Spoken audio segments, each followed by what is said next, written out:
Everyone, welcome to 5 minutes sports. আজকে আমরা কথা বলবো New Zealand versus Bangladesh highlights match নিয়ে।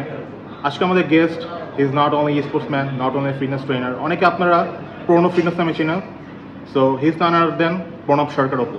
হ্যালো, কি অবস্থা? To our 5 minutes sports. তো ভাইয়া, প্রথমত জানতে চাবো, আপনি নিশ্চয়ই বাংলাদেশ ইন্ডিয়ার নিউজিল্যান্ডের ম্যাচটা দেখছেন। তো আপনার কাছে কি মনে হয়, মানে আপনি কি তার এই স্কোয়াডটা নিয়ে স্যাটিসফাইড, যেহেতু মাহমুদুল্লাহ নাহিদ রানা ফিরেছে?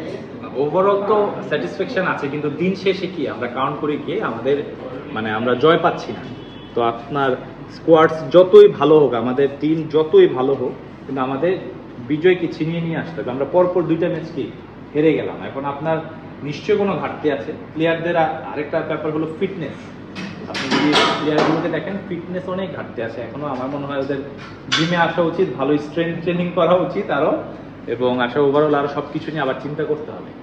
আপনি মাহমুদুর রিহাদের যেহেতু ব্যাক করেছে, তার আসলে আপনি কি মনে করেন, মানে তার কি বাংলাদেশের ক্রিকেটের আর কিছু ডেলিভার দেওয়ার আছে কি? আপনি কিছু এক্সপেক্ট করছেন?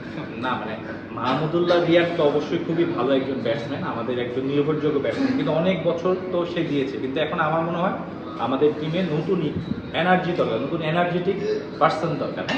আমার মনে হয় আসলে একটু এই ব্যাপারটা চিন্তা করতে হবে। অনেক দিয়েছে, এখন ধীরে সুস্থে ঘাটতি থাকে প্রতিটা টুর্নামেন্টে। তো আমাদের এই টুর্নামেন্টের যেই জিনিসটা আসলে ল্যাকিং, সেটা হচ্ছে অলরাউন্ডার।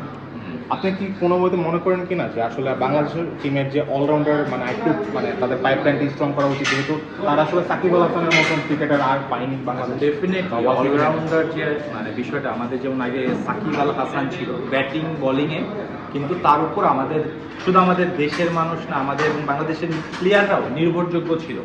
তো কিছু একটা আসবে সাকিব আল হাসানের কাছ থেকে, কিন্তু ওই কিছু আশাটা কিন্তু প্লেয়ারদের কাছ থেকে আমরা পাচ্ছি না।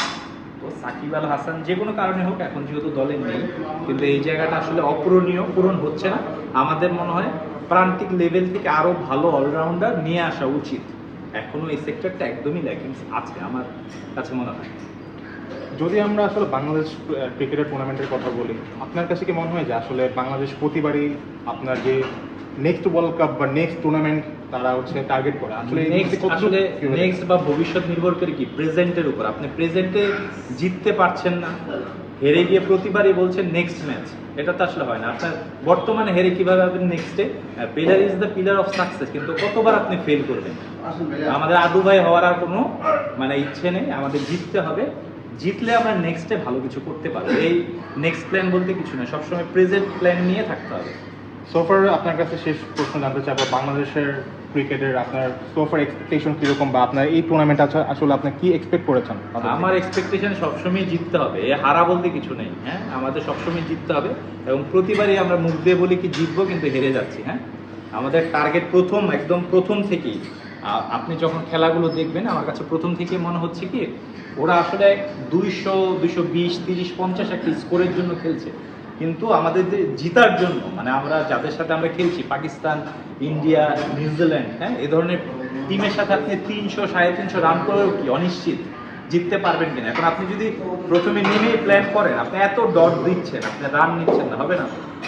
সেট হন, কাদের সাথে খেলছেন এটা চিন্তা করেন, এবং স্কোর বড় করেন, তাহলে আপনি জিততে পারবেন। এই 220, 30 করে এটা শুধু আসলে ম্যাচ হেরে যাওয়া ছাড়া কোনো উপায় নেই। আমার কথা হলো না, আমার প্রথম থেকে আমাদের জিতার টেন্ডেন্সি নিয়ে নামতে হবে, এই হলো আমার এক্সপেকটেশন। ধন্যবাদ ভাইয়া আপনার ভ্যালুবল সময় দেওয়ার জন্য।